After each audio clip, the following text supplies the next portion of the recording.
lot of folks my whole life through. Some guy would giggle and I get red. Some other guy would have to bust his head. I do life ain't easy for a boy named Sue. How do you do? Well, I grew up quick and I grew up mean. Those fists got hard. For a boy named Sue. Yeah. I sing at karaoke. Yes. All right. We're ready to The start. perfect intro of the podcast. Right? I know, right? All right, and I have that camera rolling, so whenever you say something, we'll be able to cut to you over there too. Yeah. We're just chit-chatting about what kind of programs he uses and stuff. It's really neat here. Oh yeah. I'm gonna throw these on. All right, so a boy named Sue. How's it going? Doing well, Andrew. Thanks for having me on. Yes, sir. So let's get right to it. You're a stand-up comedian in Indianapolis, upcoming, right? Yes. Yes, sir. So explain to us first, where does the name Sue come from? So Sue's my family name, or since I was in the military service, we like to use as our slave names. But my legal name is actually Han Sue. But what's the use of having 3 H's? I'm not Triple H. I'm not the gang or anything. Han Duo. Oh, right? Duo? Yeah, Duo Han. Yeah. Yeah. But no, that's awesome. So really, I wanted I was kind of making sure the audio was good there. But I feel like the intros are always the weirdest because you're like, "What's up, guys?" You know what I mean? Or it's like we were just talking for like 5 minutes. But so it's crazy. The way I met you was actually randomly on the street in Broad Ripple. And that's why I wanted to invite you here today, was to freestyle for us some more. Yeah, definitely. What? More freestyle? No, I'm just kidding. And I filmed those too, and that kind of series is actually kind of a lot harder to do than a podcast, you know what I mean? Because you're kind of hoping you find like a random person, and which we did. We ended up finding dope artists that day. Nice. But you were probably one of the funniest people in it that we came across, you know? And from what I see, stand-up comedians today have to be a lot like an upcoming rap artist. You know, the way you use Instagram Reels, the way you have to like clip up your performance to get views, you know, the way if you don't have social media, you really don't have a career, you know what I mean? Oh, completely. Like you look at the rise of like people like Matt Riffle. He started with the Wild 'N Out. He made that one good pun against Zendaya. He shot him really hard down. And the dude's just been blowing up since recently. Yeah. Who would you say your top comedians that you see right now are? Oh, I'm gonna shut this door too. No, definitely. Like I mentioned, Matt Riffle's up there. I love more traditional comics like Trevor Noah, or even what is it? George Carlin. But we're talking about upcoming comedians. George Carlin's a classic though. I used to listen to him all the time. Yeah, my 3 favorite comedians of all time: George Carlin, Robin Williams, and then of course Eddie Murphy. Oh yeah, Eddie Murphy, Raw and Delirious, like those. I've watched those so many freaking times that like it doesn't even make sense. Are you excited that the Lethal Weapon is coming out again? Beverly Hills Cop. Beverly Hills. Yeah, that's crazy. I didn't think that was like real when I saw it. You know, I thought it was like Pineapple Express 2 or something. Yeah, but do you like Bill Hicks? Bill Hicks is wonderful. He's got a Bill Burr kind of vibe and feel to it. Yeah. They do something called a contrasting comedy, which they take an idea or subject, like say for instance, you know, my wife is like, you know, a telephone. Well, how is she like a telephone? Well, sometimes whenever you push her buttons, it doesn't always turn on. But what is explain the contrasting part though, because I don't know any of that. So contrasting is one of those forms of comedy where you take an idea and you try to make it humorous. You know, it's just like a sequentialing comedy where you say things in sequence. Like for instance, one of my sequential jokes is I was born in January. My firstborn was born in February. My firstborn son was born in March. My youngest is born in April. Guess which month the baby mama has? With May? Yep, she's a goddamn Gemini. Yeah. So, how do you even know about the different like types of jokes? How did you learn that when you were starting out? I took 2 writing classes so far, and including an array of YouTube videos. Everything you can learn nowadays, you don't have to get a degree or anything like that, but it definitely helps if you go ahead and do your own research. I recently took the Crackers writing class led by Jerry Goebel, and Funny Entertainment with Grandma Janet. Also, I a service member, so I was eligible for Armed Service Arts Program, which I took that 2-month class.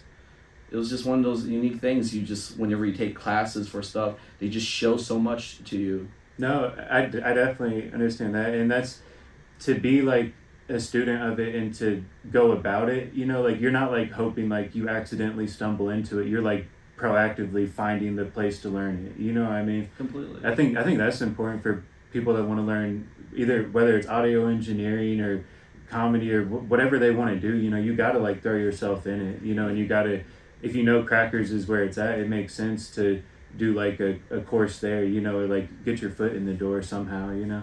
I think that's super important. So what made you want to be a comedian then? Well, what even made you start Googling those YouTube videos? So what really started all of it was... Well, he claimed that it was to entertain me, but now that he's actually in it, he's changed his mind and says he just did it because he wanted to do it for himself. So I don't know what the truth is. What was the truth? Well, the truth is we forgot to introduce you, Nastasia. I know.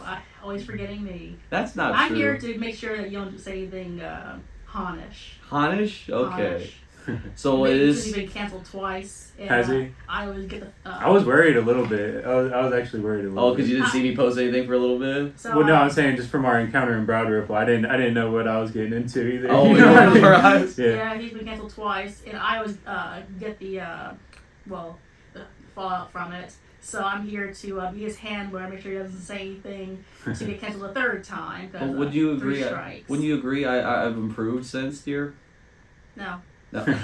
So what does it mean to get canceled? You're talking about getting canceled in Indianapolis? So getting canceled is the same as you can think about getting canceled at other places. When you say a bad joke or say something offensive, people just don't appreciate that. But that happened here in India as well? Yeah, he said a slur twice. But that's because one time one of my friends called me a chink, or what I thought he was a friend. Okay, but the second time you said the N-word in a black club on stage. What? But I was hoping to fuck the government joke. But you survived it because I was there. And since I was there, everyone turned to me instead of murdering you. Thank you. And asked me why I did not put you on a leash and keep you from saying those kinds of things.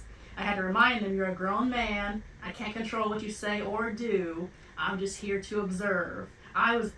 I walked in, not 5 minutes from walking in the door, you started saying the N-word. But I've behaved since, you know. Have you seen Malibu's Most Wanted? Yeah. That's what it sounds like you're talking about. So that's good. Malibu's Most Wanted, where he's on stage and he gets... But I've gotten better. You know, I've seen Freaky Fridays without the explicits, right? You are the exact same person that you were 3 months ago. Except I'm a little bit more behaved. No. So, but you two were together when I saw you guys in Broad Ripple, too. Mm-hmm. So is it like always like a team thing? Yeah, so I'm actually funnier than he is. I just don't like getting on stage because I'm a little more humble than he is. And Nastasia does so well. She's got a writing thing going on. She's got her own LLC. She's the manager of her own company. Mm-hmm. That's awesome. And actually I'm trying to get a couple of companies started, but yeah. And I'm also writing for another comedian. He wants to do a sitcom. So I'm writing out the entire script. Oh yeah, we forgot about Dino. You'll be a wonderful guest next time. Yeah. No, I'm down to. I think it'll be fun to have different comedians, especially mixed with some of the artists. Yeah. Because some of the artists are just like naturally funny anyway. Oh, yeah. Mm-hmm. You know, who recently said rappers are funnier than comedians? Was it they Cat almost Williams? have to be comedians. It was like Cat Williams, wasn't it? I didn't. There's so much in the rumor mill. No, but it makes sense because, like I said, you have to be a personality on social media, you know, so unless you're going to be like a fucking, you know, like mystery figure or something, like you want, like 50 Cent, he's comedic online, even though he's a rapper or whatever, but that's how he keeps his brand alive, you know, that's how he says controversial, funny things that people talk about, you know, which is crazy.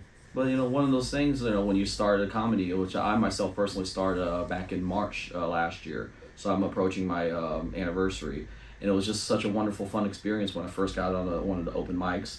I can't remember if it was Heliums or Crackers. It was Helium because it was during a date, because you said you wanted to impress me, so you got up on stage in Helium for our date. It worked, didn't it? We'll see. How did the first performance go? As a date, sitting there like, oh god, I hope this doesn't like backfire for you too. He bombs, but as a supportive woman, I told him it was very, very good, and he should keep pursuing it. Which I That's have. awesome. You know, we've gotten a few paid gigs. Yes, I'm just now telling him that. I told him the time it went well, so I'm just now saying it bombed. Yeah, well, and you can't be scared to fail. You know, I mean, you can't be scared to bomb because there's only probably, if there's 100 people at an open mic in Indiana, they might not even get your style of comedy anyway. You know, I mean, like they might not be your target audience either. And it's like once you fail or whatever, you figure out how to get better. So as long as you keep going back, it's gonna get better. And in the state of Indiana, there's only about 300 to 400 comics that are regularly active. I didn't know that. Yeah. How do you measure that? You're saying like they get paid? I wouldn't say how you get paid. I'm in 2 comics scene group chats on Facebook. One has about 300, the other is about 400 active members. And generally people are posting and you can kind of see who's the regulars in these circles and whatnot. They themselves run their own open mics that I've personally been to, like Jetta V. She's a wonderful black comedian who does stuff at Ollie's, the gay bar on Illinois Street right here. Oh, it's lovely. I love the food there. It is, isn't it? Jalen Jones, who used to run a mic, is now attached to the Helium Comedy Club.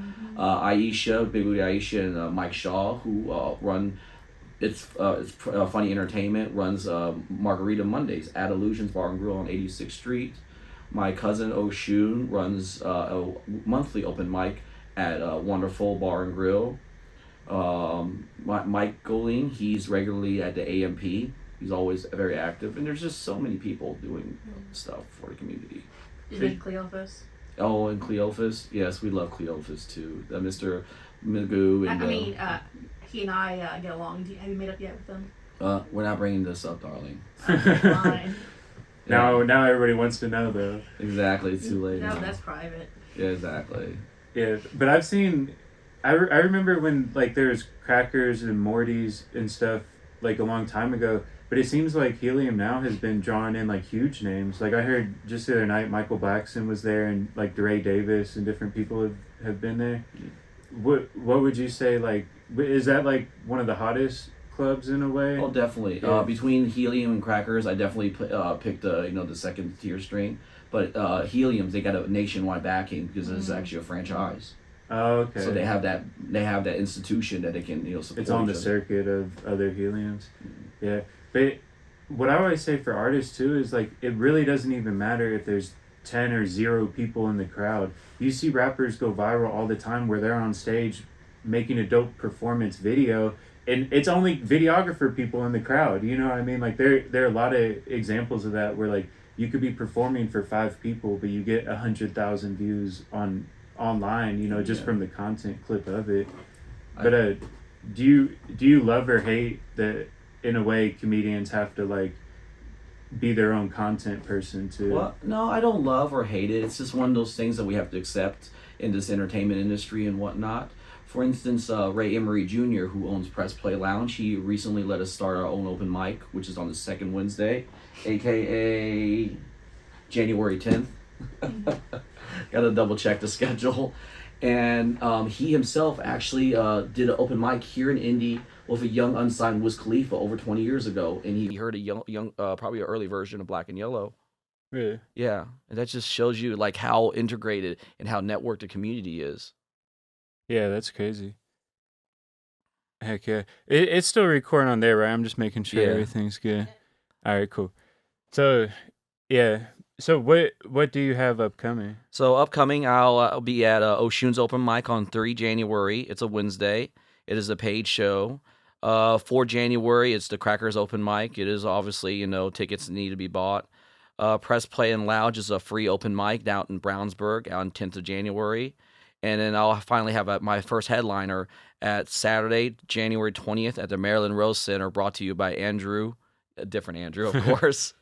And this is One Way to Vegas, which the best comedian talent or the musical talent of the night will get a paid showcase 420 in Las Vegas.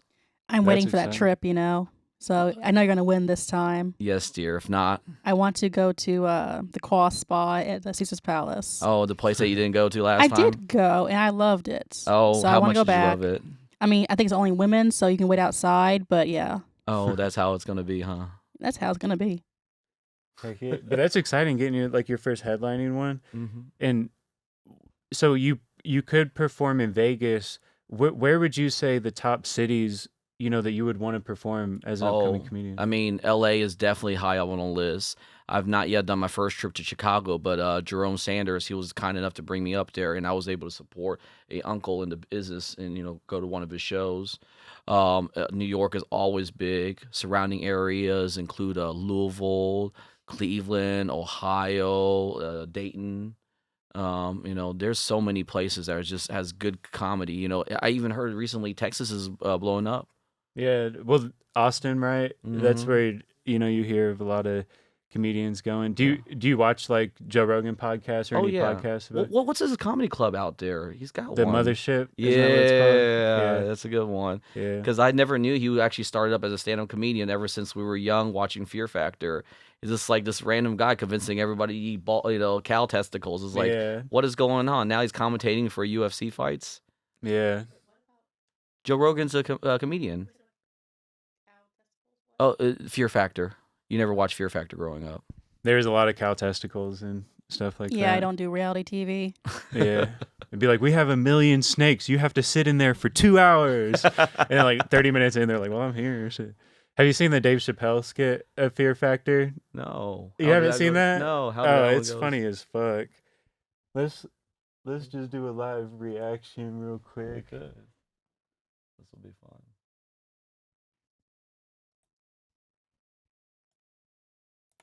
Dave Chappelle skits are always amazing, especially the Key and Peele ones. There it is. My bad, I'm doing it like left-handed. I know, we're all righties. She's the Not only me. lefty. Yeah.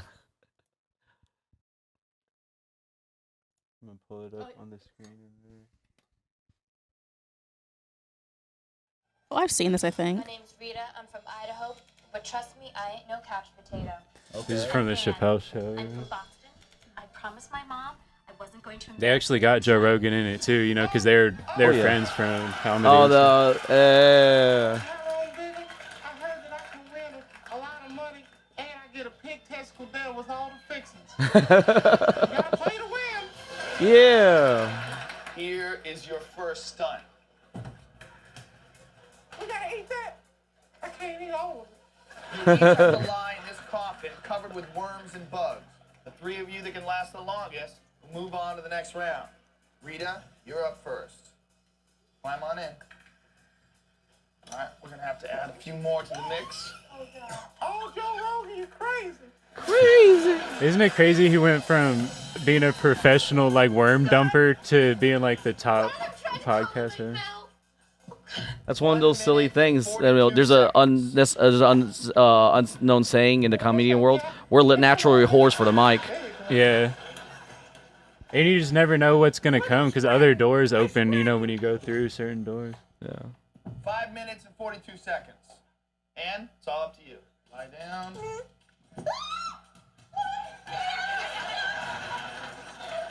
Oh, God, that was gross. Wow. All right, Ty. I'm gonna tell you something about me, Joe Rogan, that you might not know. I smoke rocks.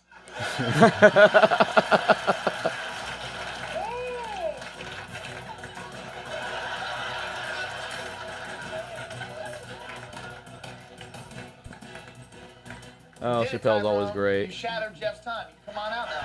Joe Rogan, this all saves you. I'd like to finish reading my newspaper. I haven't had a chance to sit still and read for so long. Technically, you can stay in there as long as you want. You know what? I think I'm gonna take a nap. Go ahead with that one. I'll catch up. Could you dim the lights, please, Joe Rogan? Right. Yeah. I mean, you get the point. That's So, a classic. That's a classic bit. Yeah, I love the Chappelle show. But yeah. So, what podcasts are you into that are like comedic related? So I have a friend that runs a stand-up comedy network. He shoots out of Crackers Comedy Club. It's really? Todd Elliott and Clay, and along with Kinley McClure. There is the Fresh podcast with BJ Johnson and Fresh and Clean. Fresh and Clean. Thank you, and Nate Robinson. They're a wonderful podcast too. That's But awesome. I just listen whenever I can. Like I have short commutes. There's also Harder Brunch. Harder Brunch. Oh yeah, Yeah. with Dyke Michaels, right? Mm-hmm. That's cool. I'm gonna have to check them out. So let's talk about writing a joke, because I've helped with like this script we're writing for like a short movie here that's like kind of a comedic stoner movie. But when you're writing a joke, isn't it like sort of hard to know like what's funny when you're writing it? Because it's not like it's different than like a natural thing. You know what I mean? Like you don't always have the other person, like you're actually going off of, you're kind of creating both sides of the joke, you know? That is actually true, and because you brought that up, I actually brought my first full 15-minute set that I'm going to be practicing lately. It's literally two process. It's a setup and a punchline. My setup is I have a tattoo. A punchline is it says made in Taiwan. It's on my ass, of course. We're like a factory made and mass produced. It's like a stamp of your country of origin. Yeah, like every baby's getting it. Yeah. No, that's funny though.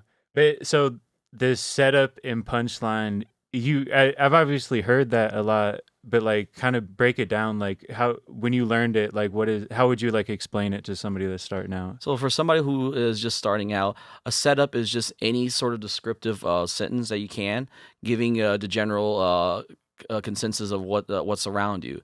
Like for instance, it's just the three of us hanging out in the studio. And then the punchline could be something like out of the ordinary, like we ran out of weed. Yeah, like it's like the twist on it. That's sorta. not comedy. That's horror. Oh, okay. But you, like you said, you write jokes too. So like, what sort of would you say about it too? If you had to like help somebody that's learning like just the basics of how to even write out their jokes.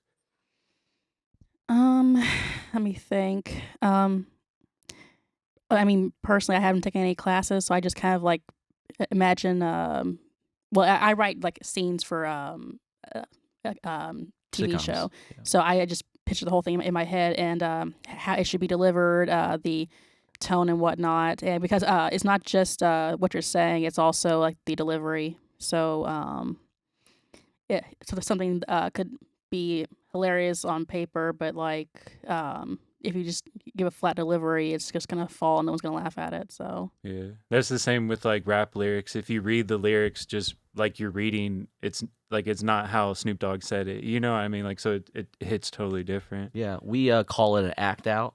What's it when they emphasize the lyrics? Is there a phrase?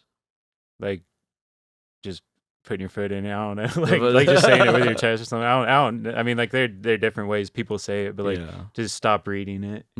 I guess that's what people say because most of the time they're literally reading. Yeah, you know what I mean. Put some more emotion into it. They'll probably say. Yeah.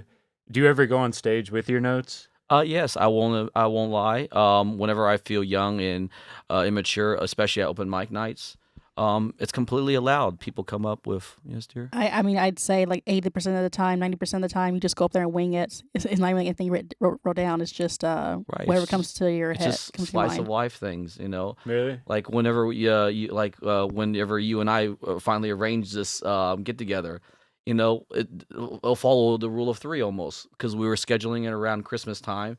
And everybody knows it's busy. Like, there's nothing to be ashamed of. You were busy, I was busy. We're just glad we were able to stop by and then reschedule to a different time. And finally, here we are on this day. Was it like 1 or 2 days right before New Year's Eve? Right. That's such a polite way to say I fucked up the scheduling like 3 times. You're a very cool dude. You're a very cool dude, man. But no, I appreciate it.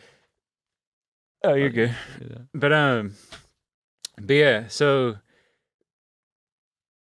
when you do take your, I had to remember what we were talking about just a second ago.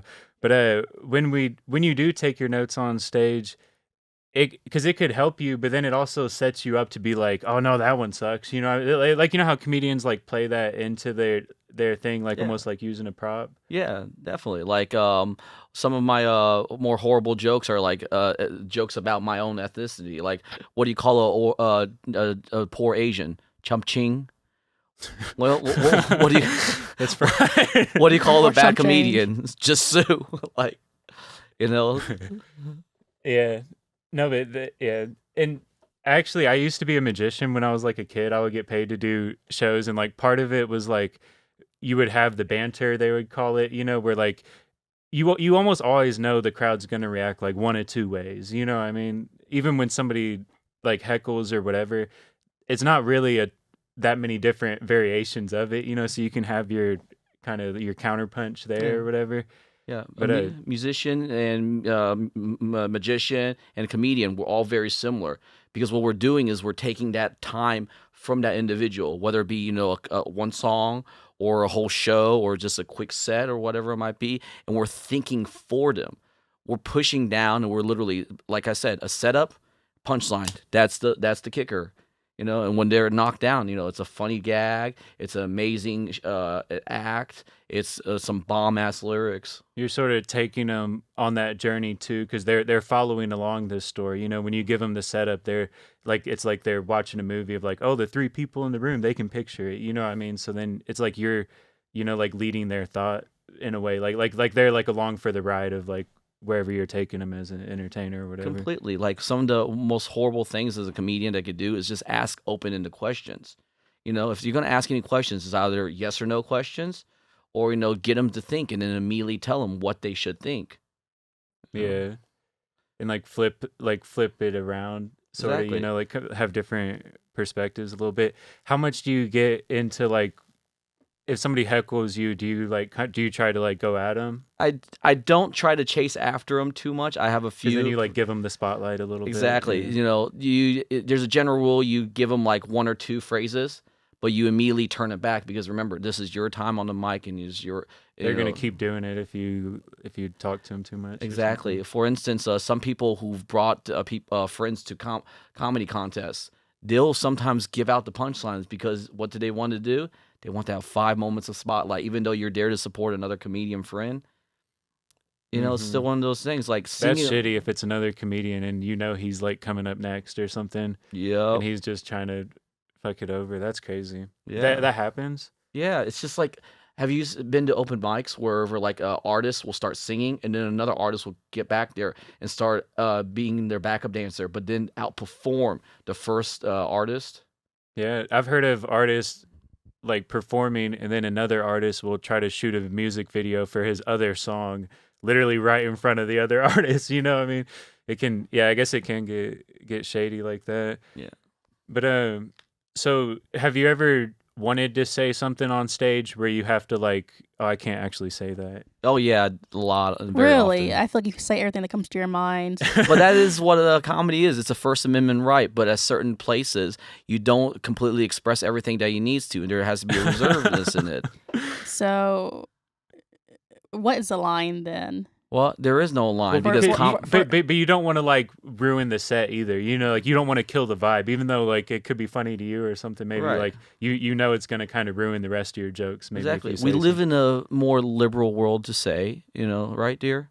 And, not everybody, wants to be open and completely wholehearted about everything that they're spilling out in their guts, right? I suppose. But maybe that is the point of being the comedian, is that you find a way to say it that's funny. So you're still saying the truth, but it's like not offensive. I mean, it depends on how you say it. So, That's Yeah. true. And we're Yeah. getting better at the writing, aren't we? I'm fine at writing. Yes, you are, dear.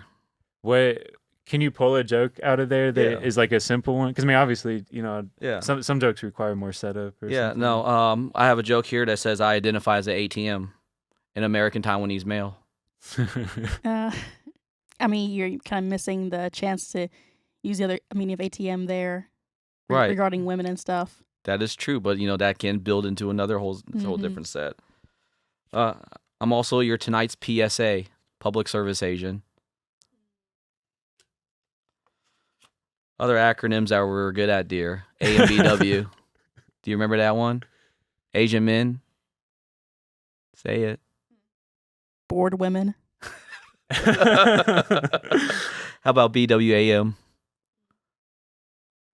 Black woman. You don't got nothing for Asian man, do you? I'm not going to insult my own people. Okay, but you were going to try to insult my peoples. No, I don't do that. I am polite and loving and sweet, and I would never insult anyone ever. Okay, last one. AMXF. You. Oh, Asian men, any female. Ouch. That would be funny just to go through a bunch of those and see if the crowd can guess it. You know what I mean? that would get funny after. Well, all right. So since you write jokes too, and you say you don't offend anybody, do you have a joke you could pull out of your joke book? Okay, so actually I do say things are a little offensive maybe sometimes, but... And one of those offensive or non-offensive times would be? You mean a situation? Sure. Mostly just things I say to you apparently that tick you off. Okay, so what would one of the funnier points be? Wait, are you asking me for a joke? That's what we asked. Yeah, like, do you have like a? Because obviously it's hard, on the spot if you don't have it like a note card and like jokes. No, mine's you could mostly actually, situational, so it's like he and I have a lot of like banter. Well, what about that time with Jessica when we were at Bar Louie and then people were calling each other cheese thighs? Oh yeah. But that was a situation like I didn't say anything. I just kind of like watched and like laughed at the situation. So, okay. Let's see. I think like I'm better like joking about the whole yellow weed thing or something. When you took the, you love fentanyl. I loved watching you on fentanyl. Oh my goodness. No, so how did your version of the joke go? See, that is why we have that saying. And what's the saying? Naz is always right. Because what happens when you listen to Naz? If something bad happens. Uh-huh. And then what bad happens this time after the open mic? So you want me to actually tell the story then? If you want to, or unless you want me to do the setup. No, I can do it. Okay. We're leaving, it was open mic, I believe, wasn't yes, it? Mike You were in a nice suit. I was in furs and a nice outfit, driving through a really rough part of town in the middle of the night. It was raining. And so this lovely, sweet man decides to park me at a strip club and Sunset leave me Lounge. there because, yeah. I'm just kidding. Shout out Hallville. Because he saw some people pushing a car towards a gas station in the rain. So he leaves me dressed the way I was dressed in that area and helps them push into the gas station. So Kind I of drive impressive over though, right? Like it's kind of the gentleman thing to do, right? To help him push, like to see your man help a total stranger. Yeah, but in such a physical on the other way. hand, leave me at a strip club. It didn't help that the guy had a tattoo of a teardrop. So on the guy had just gotten out of prison, and also had a gun on his side, and he decided to reward Han for his kindness by giving him some weed, and it was it had some little yellow specks in it. And I told him, "Don't take that. Just tell him you did the other kinds of your heart." And Yellow specks. Yeah, huh? I said, just don't take it. Just say you did it out of kindness, and leave it at that. And he said, "No, I want the weed." And the guy said, "No, nothing's free. It helped us, so here's a little something for it." And then we left because he flashed his gun at us. And Han decides to go home and not throw it away. He decides to smoke it, and I didn't know he had. Until later on, I heard him, I heard a crash, and then I heard him screaming, and I came out of the bedroom, found him at the bottom of the stairs, on the floor, butt-ass naked, twitching, saying, "There was something in that weed." Yep, see, and that is why we say... Naz is always right. Because when you don't listen to Naz... something bad happens. Okay. No, that's crazy. Yeah, and if it's not green, it's probably not weed. No, it isn't. It definitely wasn't crystals. Dang. If they were the wrong kinds. What do you remember of it, like when you smoked it? Like, so thank goodness she video recorded it. My eyes. It's on Facebook Live. Yeah, it's on Facebook Live somewhere. It's Google records everything, right? And then there was a very close up shot of my iris, and it was literally like pulsating like it was a strobe light. What? Yeah, and then later we took it to our smoke shop guy up at a VIP smoke shop, and then he like looked at it as like, yeah, you probably got laced with fentanyl. Damn. I'm keeping that video. That's a treasure. And no, isn't it? That's crazy. Have you seen Friday where Smokey smokes the bad weed No. and ends up in Devo's You chicken smoke it? coop? Oh my goodness. We'll do a live reaction. No, I'm just kidding. Wait, you haven't seen Friday? I've seen Friday, so I just don't remember the bits. Oh yeah, all the time. No, it's a classic. I've seen that. Like, yeah, I'm a military vet, so like yeah. some of the brain trauma, memory's Yeah. a little shoddy. No, I feel you. It's hard to remember like random stuff too. But can you speak on the military vet stuff? Because I didn't know that before. Yeah. So I did 14 years of service. Yeah. It was an amazing time. I got my retirement pension or my medical disability, and it's been serving me well. I'm an active member in the community, going stuff to like the Armed Service Arts program, sometimes volunteering at the VA, still occasionally doing like the rucks and marches. But in its whole, like, serving the American community, being like less than the 1% of the population who raised their right hand and says, I want to defend the Constitution of the United States, it was very noble. And ever since, some of the greater wars, like World War I, World War II, Vietnam, the population who served slowly are declining, and we're becoming a rarer and rarer breed of peoples. Yeah. And with the internet, I feel like it gets so kind of misinformed, you know what I mean, that you forget that like it is like a necessity, to protect kind of what just America is. But you mentioned like Vietnam too, because I feel like that's what a lot of the young like generation or whatever, they understand like World War II was sort of different, but then they feel like we got into like wars that maybe that weren't for the right reason or something. Oh yeah, completely. So, like what would you say to somebody that like, like sort of questions that about it? Yeah, say it to me, because I'm more on the left wing side, and So this is a quote from a film, and I don't remember exactly what it is, but good soldiers follow orders. And that is how genocide happens. Right, but I didn't say the order was genocide, because to caveat off of that, you have to use your good judgment. If a lawful order, because that's what all military orders are supposed to be, lawful, not inhumane. That's why we have the Geneva Convention, dear. We have to take a certain obligation for it. For instance, one of the more unique situations I was in Iraq, and this is an early deployment during the surge, we were chasing insurgents, or people we thought we were insurgents, but they wound up just being cigar smugglers through the rolling plains of Kyrgyzstan. And when I say rolling plains, like imagine all this area around here, but just filled in with wadis or depressions, and just imagine driving around in the dark and stuff like that. That's not fun at all. And remember, Indiana has rolling hills. After chasing him through about 5-10 kilometers, we finally caught him in Kalat buildings. They decided to dismount their horses and jump over the walls. I, of course, park my vehicle and give chase. But I remember, I'm in 65 pounds of body armor and gear. That's not an easy chase. Is that the one you shot? Yes, that's the one I shot. So you shot him because you were chasing him. Well, that was after he bit my NCO. So I caught him the first time, dragged him back. I only ran like less than a mile. And then whenever I dragged him back, you're exhausted. So you're doing the DNA analysis, taking pictures, getting biometrics. Afterwards, the guy bit Burkett. And I'm like, what the fudge? And then he started bolting. I brought up my firearm and I, discharged a bullet. Thank goodness it was a grazing wound. And, lo and behold, he was fine and dandy. And this was just a cigar smuggler. Yes, it was just a cigar I mean, you're smuggler. you're not. Did bite them. I mean, that's, Yeah, you like can't bite people. Exactly. Like that's not allowed. Okay, but That's like obviously a hard like instance. You know what I mean? Because it can be hard. Like just the question of philosophy of like what's right or wrong. You know what I mean? Is hard to answer in some ways. And like with the internet, it becomes almost impossible because all you see is like the bad shit or the negative. You're not necessarily seeing the good that happens either. You know what I mean? Exactly. Like so it can be. That's fine. Someone else has to do it. I'm not doing it. So. But that has to do it too is important because like It's part of the, it's hard to even picture what the world would be like. You know, what I mean, Without like war? if well, I'm saying without. Well, like at least without like the U.S. Army. Obviously, if nobody had a gun, it would be great.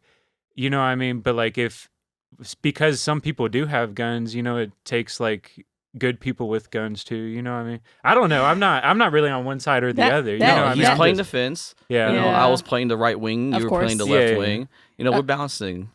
Yeah. I was gonna say something, but I'm just gonna let it go, honey. No, please. This is what we were saying earlier. If do you ever like get? Are you ever gonna say something on stage? You Yeah, like, this pull is the yourself back? one-liner. Hmm? This is your one-liner. This is your 1% You gotta joke. find a way to twist it into something funny. Nothing. I'm not gonna say anything funny. Just this time, don't vote for Trump. This I'm time. not. Like Yeah. did you see he is not allowed on the Colorado ballot? Yeah, I haven't followed it extra closely, but what does that mean? Does that mean he's So gonna miss out on all the Colorado votes? exactly, they're the first state to legalize weed and their first state to not allow Trump in. That's crazy. No, that's so right move because of this damage he caused, whether it be the instigation of the political riots, at the beginning in that January or whatever else. There's the Oh, yeah. cause. I don't want it, especially to be Biden and Trump again. It's like we didn't want it the first fucking time. You know what I mean? Like it's crazy that it's like gonna be the 12th to 16th freaking year. Like it's insane, Yeah. and just all the lies, like just the little white lies that there's no need to even lie about for both of them. It's like why the fuck are y'all like lying so much? You know what I mean? Exactly. It's crazy. But Well, Trump's a natural liar, and I don't know what Biden's issue is. I don't really like him in general, so. it's hard to like him, when he's been in office for so long and he keeps saying he's going to legalize weed when he But runs wait. and then he just forgets about it when It- he's in office. It's not you even know? just that or all the things he hasn't done. It's just like I didn't like him beforehand with the things he said about black people and stuff. But Trump Yeah. was also a racist, so it's like personally I voted third party because I couldn't like stomach either of them. It feels like you're voting for the same old person in a way. No, You know what I mean? no, Like they're no, both Trump is- controlling the. Trump is worse. It's just that Biden sucks too. It's like Trump being worse doesn't mean Biden's okay.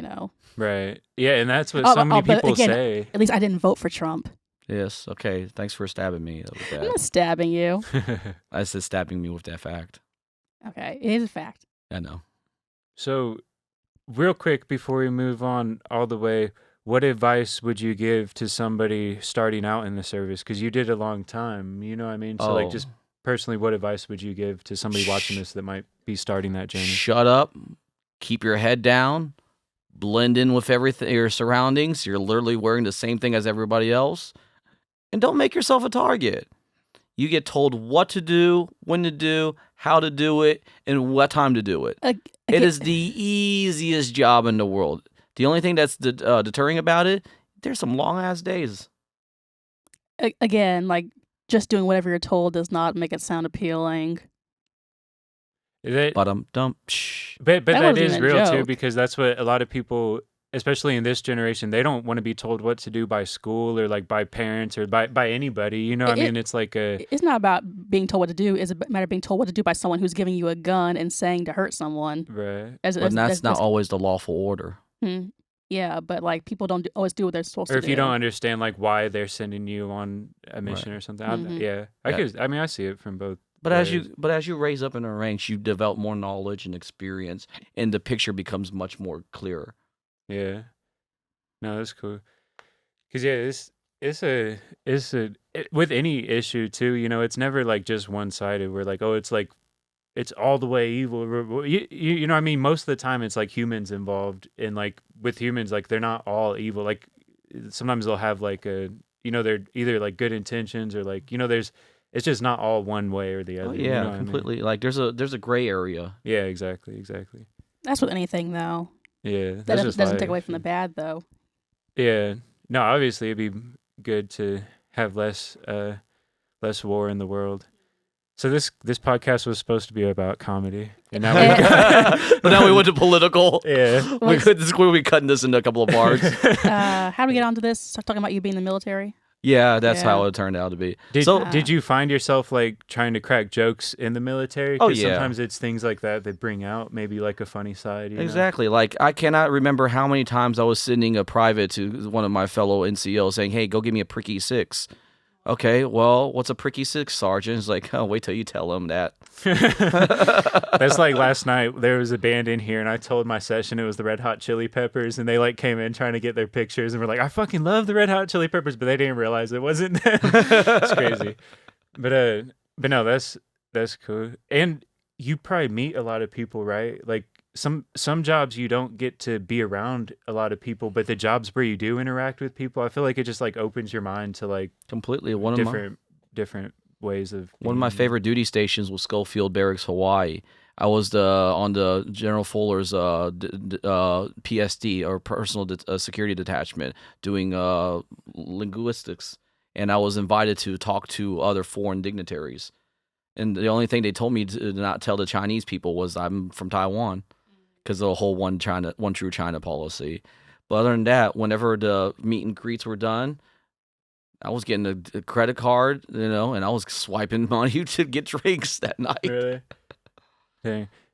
What do you have family in Taiwan that you talk to? Yes, my close aunt, she's my last genetic aunt on my dad's side. Eli is there. She lives up in Kowloon, which is the northern side.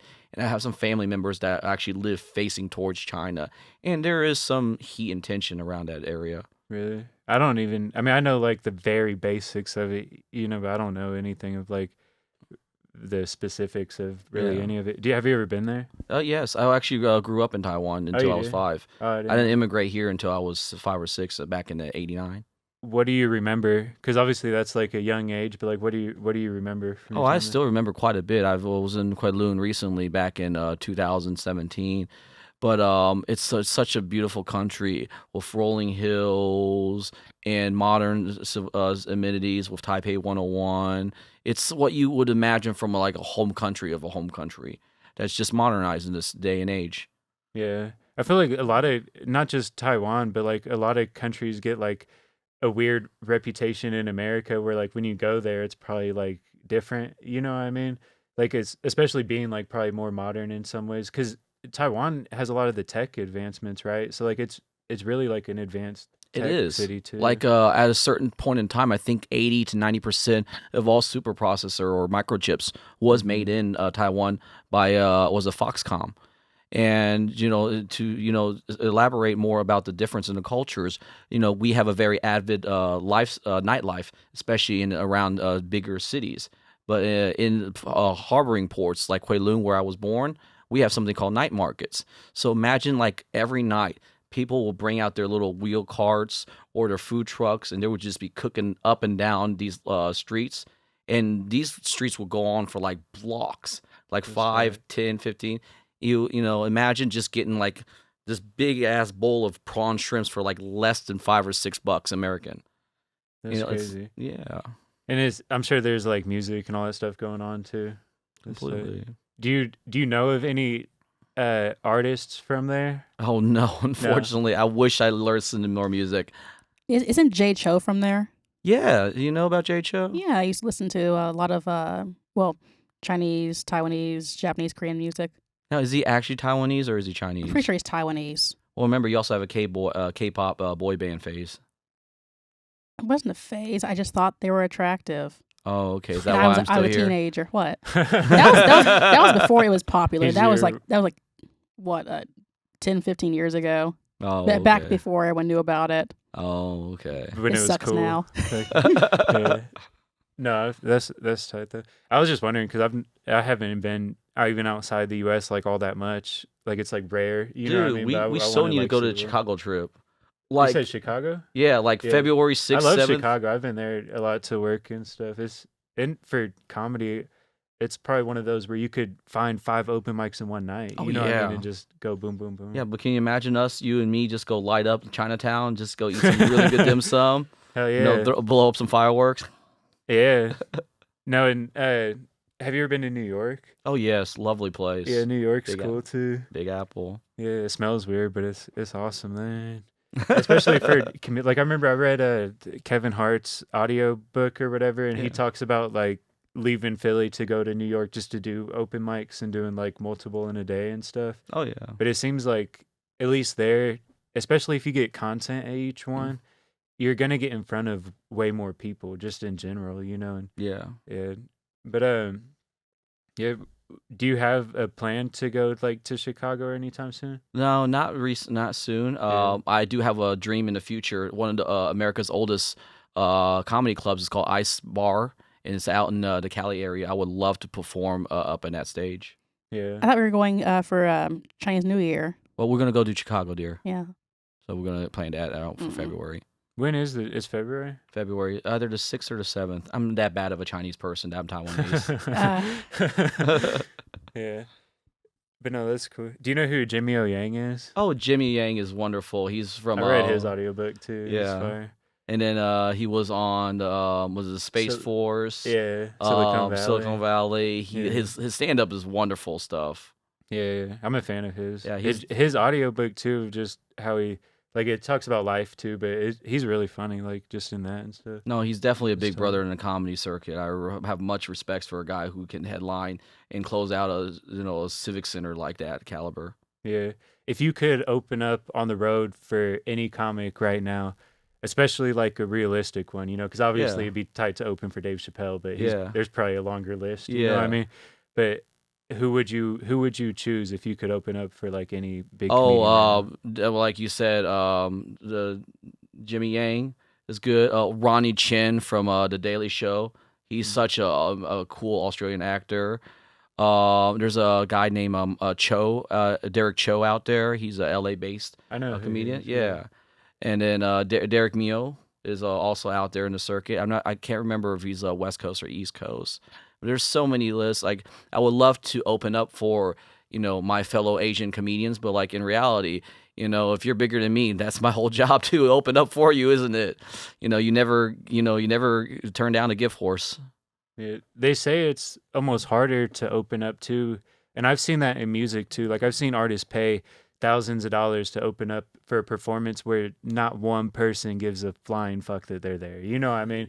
Like, because a lot of times the promoters are being shady about overcharging the slots anyway, and they know nobody's going to be there until like closer to the headline. Yeah. So they're trying to fill in all these like 5-minute slots, but like really it's just for them to profit, and the artist like almost doesn't realize that like they're not going to get enough followers to make it make sense for paying so much to do. Yeah, but there has to be a certain amount of professionalism and functionality because not everything runs on late time or CP time. And yellow is a color. What do you mean? You never heard of CP time? CP time? Color people time. Oh yeah. Yeah. All right. Okay, I see what you mean. What- But that's like PC. Oh yeah, that is pure PC. I didn't know the abbreviation. I thought we were getting into there again. No. Yeah, I'm watching you. Well, I'm winging the shit out of it. Is it working? Hmm? I won't- I don't know. I'm half asleep. I'm barely here. My brain's not working today. Yeah. There's an energy drink right over there. I gotta get up and walk over there and get it. Oh, you want me to go get it for you? No, you're doing whatever this is. We're having fun. It's me, Andrew, and you hanging out in the studio at like whatever time it is right now. Yeah. And I find with these two, because obviously, when we're talking about the things specific to like an upcoming stand-up comedian, that narrows it down. And like, it's not like the long form, I was hoping just to have like a chill conversation and then be able to bust that into the clips kind Right. of we were talking about. Because that is designed to get you more views too. Yeah. Where you can't expect like 1 million views on like a 2-hour video. No, you like know what I mean? I would just be happy if we get a couple of good 1-2 minute segments. We got some great laughs out of all of this.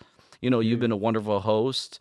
Mr. You might get somebody else to come to your show, if you promote it right. Because yeah, all the exactly. people that follow me are in Indianapolis. you know what I mean? Exactly. So Yeah. Yeah. It's like all local stuff. We can bring Dino next time, and once the show is ready to Right. go, we can maybe promote that too. Or And Miss. I will be a lot more energetic next time. Today That's is just good. not my day. No, you're fine. You guys have like a good. I mean, you already know. Like, you guys have like a good like back and forth Mm-hmm. chemistry, whatever. That's how we got together. Yeah, just shit talking each other like back and forth. Yeah, mostly on my end because again, I am more quick witted when I am actually like energetic. You're still energetic. Yeah. No, I'm not. I'm not here right now. Well, I'm just floating. So let's speak on that, because to have your job be to go on stage and be funny and be like the life of the room or whatever, some days you don't feel like that, right? Like some days it's got to be hard to be like, oh, let me put the funny mode on. You know what I mean? So how do you overcome that to be professional when you know you're down or something? I haven't got that down to a science yet, but weed and alcohol definitely helps. Just get drunk as fuck. It'll feel okay. I want to say it has to do with whatever social meter that you have available, because public performance is the greatest fear in America. You know, that's more than getting shot, heart attacks, war, terrorism, or another Trump, the election. No, don't. Let's not even talk about that. That's the devil right there. But we're getting back to the comedy part now, dear. Mm-hmm. Doing stand-up comedy in front of people, half of it is telling the truth, and half of it is performance. And whether you're a good performer or telling the truth correctly, there's a balance to all of it, because your words have strength and power to it. And you are doing a lot of thinking for people whenever they're giving you your 5, 10, or your headlining moments, or, you have a full-blown, Netflix special. You got to give it your all whenever you are called up to that stage. Yeah. No, it makes sense. What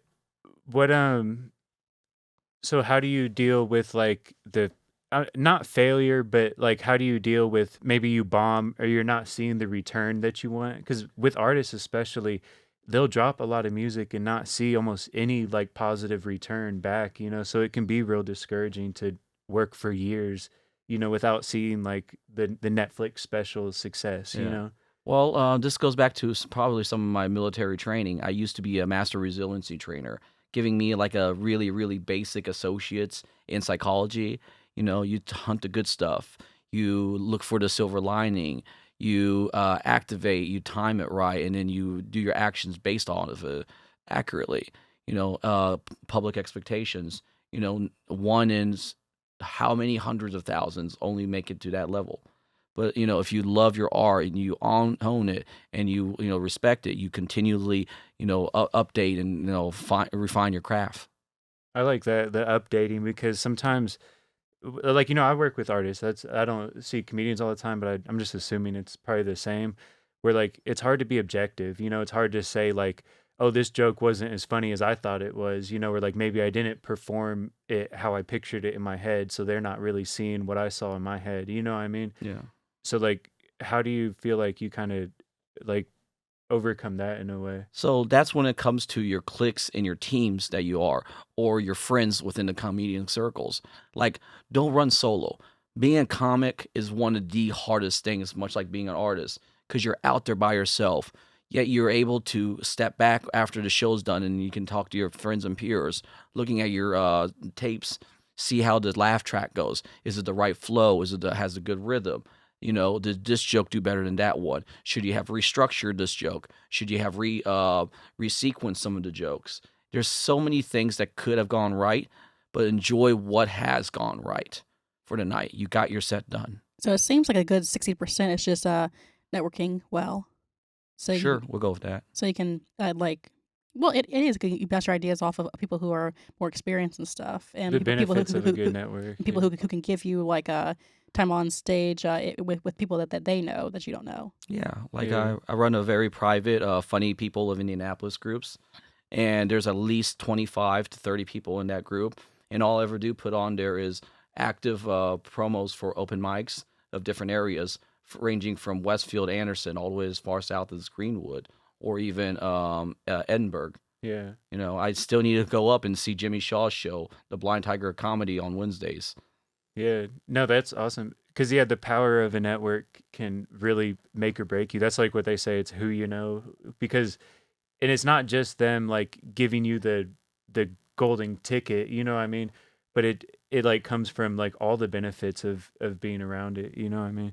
And I feel like that's, especially in music, people can be so scared to like work with anybody else. They feel like they got to be paid $1 million to collaborate. Yeah. You know what I mean? But it isn't that. Like, just before we even met, our cousin Scotty J, who's a neo soul artist, was it Daryl or Darren?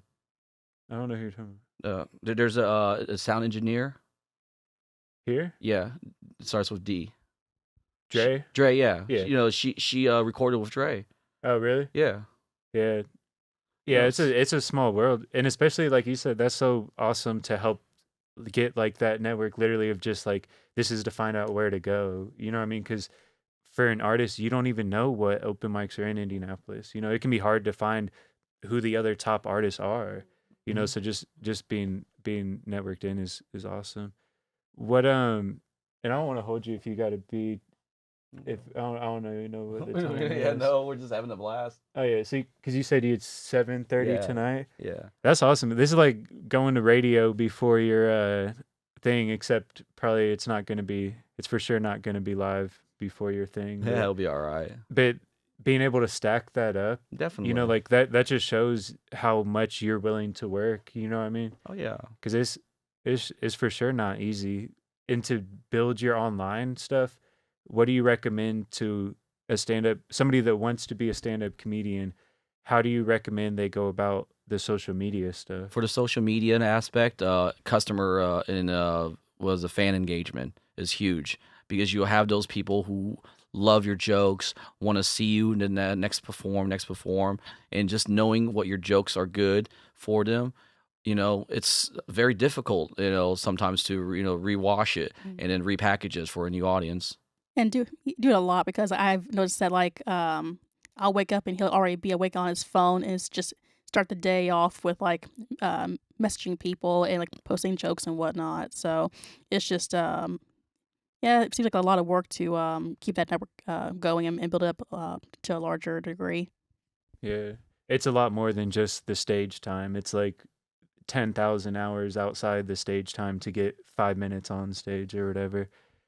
But so what would you say would be like a good daily routine for somebody for like an upcoming comedian? Because like you said, like So- getting started early, you know, and having it. Yeah. is So for important. me, I spend about an hour morning, noon, and night on my social media.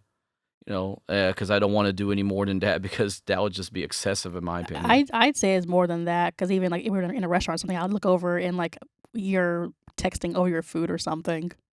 Thank you. What? Should I not have not said that? No, you're fine. Yeah, but it's hard to like I know that even as an engineer, you know, and like trying to post sessions and grow my account as an engineer and stuff, it is like a full-time thing. I know my girlfriend gets like real mad at me for being like like never stopping working or whatever, but like as a comedian, you are your own business. You know, I mean, it is entrepreneurial and it's more competitive than like selling potato chips or whatever. You know what I mean? So like it really is something that like you can't half-ass. You know, like if you're not growing, you're not gonna be somewhere different in 4 years. You know what I Yeah. mean? Yeah. So are you nervous at all for tonight's performance? No, it's gonna be a whole bunch of family members. Oh yeah. Michael Halbeck's gonna be on stage. AJ's gonna be on stage. Jerry Goebel's gonna be on stage. I'm sure all the regulars are gonna be there, from Brad, Big Brother Brad, to Big Sister Kinley. It's just gonna be a good family time because, like, open mics, they're just there to practice your art. It's not a paid show. The pressure is a lot less intensive than, say, you know, go in front of like 100 people and got to make them all laugh. Right. You know, it's a smaller, more intimate crowd. You know, I do find these much more appealing, in my opinion. No, that makes sense. And like I said, you could get content clip from tonight that reaches 1 million people, you know, Yeah. and you never really know. Uh you do see a lot of the comedians like maybe clipping their best joke or something? Oh yeah, I see that very quite often. Do you feel like that could hurt in a way too? Because like they if they do come see you, are they expecting like that one joke they could like sing along with, or like are they are they hoping like I feel like it puts you in that spot even more than like an HBO special Yeah. used to back in the day. I want to say bigger comedians who know where they're at and they have a big staff or like at least a good team behind them. They're able to plot and program whenever their old jokes are getting recycled out and they will be uploaded. There's probably some math and algorithm to it, in my opinion. Yeah, like once it's perfectly worked and it's on the way out, or maybe if it's like the one impromptu part of the show, maybe that will be different every night. So then that'll make a good clip, and you already kind of know what you're gonna say. Yeah. Maybe. There is some dissonance and some separation right now between traditional stand-up comics and crowd working comics, because nowadays headliners, they do quite a bit of more crowd work as opposed to stay there and tell jokes. Hmm. And that does take away from the art that has been established over through the decades. Yeah. So you would say more like, if you're going to see a comedian, you'd want to see it more structured than like them just talking Yeah, randomly. exactly. Yeah. Because like you're there to you want to see what the guy's got. But if they're Yeah. there to tell a story and that is part of their joke format, go right on ahead. But the joke, is as easy as 2 steps: setup and punchline. Yeah. So just briefly, what like how you mentioned those other types of jokes, how many like other types of jokes necessarily do you think about when you're writing a joke? Oh my goodness, there's at least 13 or more different types or styles of jokes. And my jokes, I don't know which one do they fall into. I love lists in the sequential stuff. I love contradictory jokes, like, I've mentioned in the past. But whatever comes out funny, don't feel like it has to be one topic or another, or this subject versus another. Because in the end, did you get the laugh? Yes, great, go for it. Can you get a better laugh or a quicker reaction? Or can you deliver it in a different way? Those are the different aspects that you have to think about once the joke is written. Yeah. And that's the same in music too. Like you could play something crazy on guitar that you don't even know the technicals of it, but then a music major would tell you, "Oh, that was in this key in 3/4 time or whatever." But you might not know that when you're playing it. All you know is like you're playing the whatever. You know what I mean? Like you're just performing it in a way. So I feel like that's sometimes it's good to not think about the technical maybe so much until like unless you're breaking it down and Yeah. analyzing it, but like then it just helps you kind of flow it or whatever. Is there any rules within the artist community? Like once you see or perform, you don't watch it immediately. You wait a day or something like that. Artists, from my experience, especially here, once they leave the studio and record the song, they listen to it like 100 times before they drive to their house. Oh You know my what I mean? goodness. Like it's for the most part, it's one of those things where the artist will like just listen to it over and over. And I'm sure like with music videos and stuff, they check it out as soon as the Mm-hmm. guy sends it back to them, or even while they're doing it, they'll try to make sure it's like they'll be a part of it. But yeah, so I don't think it's like a rule necessarily.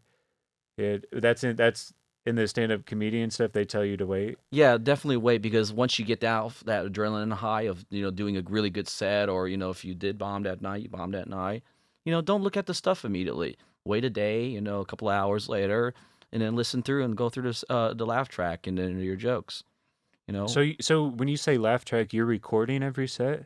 Yeah. So if I don't at least do a video recording, I do at least audible recording, because once I dealt a punchline and a joke, I need to see and hear how the audience reacts to the punchline, and there's a flow and a cadence to it. You Yeah. know. No, that's awesome. And that's like what we were saying earlier about how can you be objective about your own music, which makes sense because if you're hyped up and like your ego's through the roof or something, you're going to hear it and be like perfect, you know what I mean? But once you sleep on it, you'll see it with fresh ears probably or something. Yeah. Yeah. I feel like that could really be helpful for a lot of musicians, whether it's in the studio, don't just do your song in an hour and assume it's finished for good, Right. because that's the main difference too. It seems like stand-up comedians always get to innovate their stuff. It's like if you have a hit song, every show you're doing like a remix in a way where like with music, Yeah. people are playing the exact same song just over and over and over again, even if they hate it themselves, which but I feel like there's a lot of like kind of in between. Have you ever thought of making like funny music? Oh, I love funny music like Little Dicky, Weird Al Yankovic. I used to be a big Weird Al fan. Oh yeah. Yeah. Yeah, Heck that yeah. that'll be some bomb ass stuff. Like if I ever do write some tracks and lyrics, you'll be the first guy I Heck hire. yeah. Mike Epps, he's recorded here. He has No way. albums where it's like joke songs. He kills it. Like he raps well and everything, but it's like all funny concepts would be That's like the whole great. song. Yeah. Yeah. But yeah, Asmith Studios, that's where it's at. You know, they have a lot of acolytes. Was it Mary J. Blige?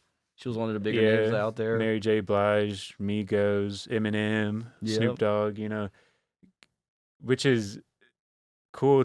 I mean, it's the same way probably there's certain comedy clubs when the big acts come through, they go there in a Yep. way. So like it's good to if you get your foot in the door there, it makes you sort of feel like you're stepping into the industry in a way, because you're around. And then if you're around all the time, eventually you'll be there when a big act comes through, Oh and maybe yeah. you'll see them in the green room, or maybe you'll get to open because they know you're Exactly. consistent and you're going to do podcasts to promote and sell tickets, and all that stuff. Speaking of promoting, whenever 2024 gets warmer, I think we're going to start up the open mic down here. Yeah. That's what he was saying. And I think that's great too, because there's so many artists that, they want to perform, and to be able to get that content. A lot of artists are probably like comedians in a way where they don't know what to post to upload daily. Yeah. They look at it as like, I don't want to, I'm like, I'm a rapper. I don't want to become a TikToker, you know what I mean? So you almost don't know what to do when you upload daily. But if you could perform at a different open mic every night, Oh yeah. so then people know you're like a professional rapper, comedian, or Yes. whatever, it just helps. It makes the content so much easier. Yeah, it's all about spreading the word and spreading the love. Yeah. If you didn't have, like, say you're in the middle of the country somewhere far away from a city like Indianapolis or whatever, how would you recommend to that kid to get on as a comedian? Oh, I would definitely find the local comedy clubs, or even start your own local open mic at your local bar and establishment Or Mm, podcast. or podcast. yeah.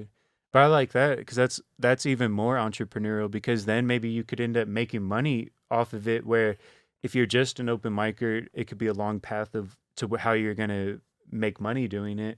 But if you start your own show, then you you're way more like in control of it. And if you say you bring in like a slightly bigger act, then you could open up for a bigger act, get more people in, and you're making money as a promoter too. Because I've seen artists do that too, and I feel like that's so much better than paying 500 plus to open up for somebody else, Yeah. because then you're making sure that the real promotion is on the flyer anyway. Like the month saying we got this comedian coming to town, and you're on the flyer right next to him.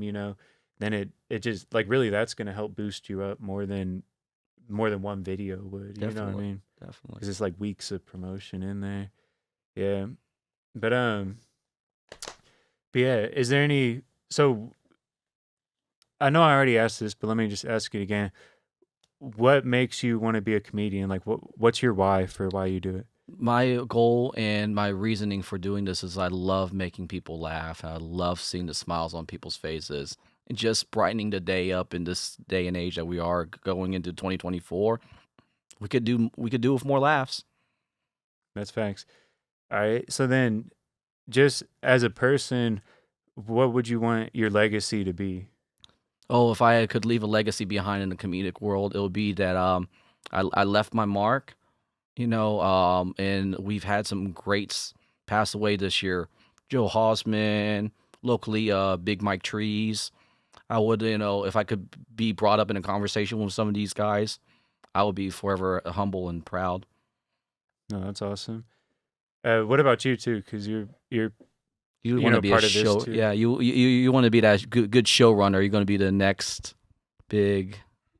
Yeah, so I don't want to stick to just comedy. I am hoping to write drama and horror as well.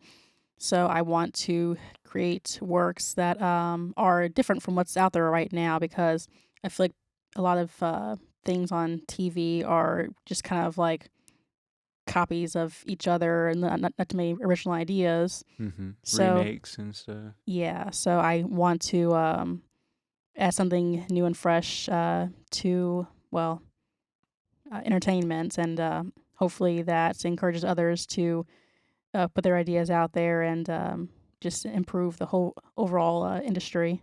Yeah. No, I think that's awesome. Just to be able to be like a creator, especially if you're talking of like writing like a movie or TV show or whatever. I feel like that's that's awesome that you can do that in Indiana. You know, it's not like you have to move to Hollywood like maybe back in the day you would. Like now it's like people can just create on their own, you know, and make it happen. Well, yeah, because like even if it's filmed in Los Angeles, like I can still just write from anywhere, be a digital nomad, so to speak, write from Vietnam or Indiana or Chicago or just wherever I want to live. So Yeah. yeah. I never really thought about that either, but have you seen that like where writers for like a show might not be all together, you know, they're just all around? Yeah, I'm hoping to travel and get some inspiration from various cultures and scenes. So, and especially Paris, I really want to stay in Paris for a while because that was a very big place for African American artists and whatnot back in the day, and they value poetry, art, and those kinds of things there. So I feel like I would get a lot of support in that place. No, that's tight. And you never know because now I'm sure more than ever more movies and shows are being made in France or in Taiwan or wherever where like maybe you could make a hit in a different place too, you know, that be like using your skill and whatever from here, you know, like you could build things in different places too, which is to me that's like way cooler than just oh we're going to Hollywood to join the machine that already is, you know what I mean? It's like you can really create something new. It feels like now more than ever, you know. Definitely. That's tight. Is there anything else you want to say? Run down the promotion Oh, again, yes. because I know I want to come to one of these Yeah. shows too. So on 3 January, Wednesday, it's Oshun's showcase at Wonderful. Ticket information is still being published. On 4 January, I'll be Crackers open mic again. Tickets information, of course. 10 January, Thursday at 8 o'clock, there's the Press Play and Lounge open mic. It's a free event out in Brownsburg. Ye- Yes, please come to that because it's a black owned, like, well, it's a nice version almost of Dave and Buster's. They have virtual gaming. They have emulators with like 43,000 games, large TVs with consoles, Basketball courts, yeah, also Nerf guard. yeah.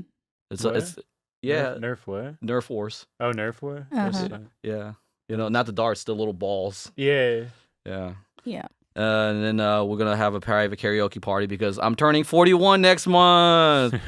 And then finally Happy going to end the month out the 20th of Saturday with a one-way to Vegas at the show at the Maryland Rose Center starting at 7. They're $20 a ticket. And that's the competition one, right? That's the competition one. That's exciting. Yeah. I'm gonna try to. What's the date of that Yeah, one? well, you let me know the 20th. Yeah, I'm gonna take a picture of Yeah. this so I can just post it on there. Exactly. Well, my phone's. I'll leave this with you, buddy. Yeah, That's why I we'll brought it. have it popped up on the screen. Yeah, we'll figure it out. Yeah. This is just the previews. Yeah, I appreciate your time, and I do hope we can, you know, get some other comedians, you know, like definitely. just a table and let the comedians go at it too, Oh, you know, yeah. just to have fun. And Exactly. I feel like it's just I know with artists, you know, I want to be like a resource, you know, where they can get information Oh, or yeah. find out about how to get on the local scene, you know, or like just those first steps of like how to get to where they want to be. Yeah. So I feel like it'd be cool, you know, to be able to do that with Definitely. You know, comedians. once too. we get this scheduling down, you know, we can Yeah. get like 2, 3. There are going to be people. It'll take like 5 tries till we get in again. But Yeah, but hey, we'll be all right. We'll Yeah. be all right. But thank you very much for having me. Man. Yeah. Yeah, thank you. And thank you for your patience again. That's awesome. Go see him in concert, you know, in performing. Yeah, I'm the future king of Asian comedians. They just don't know it yet. Yes, sir. I almost forgot to ask too, how you what? So, How you what? how what? I don't get it.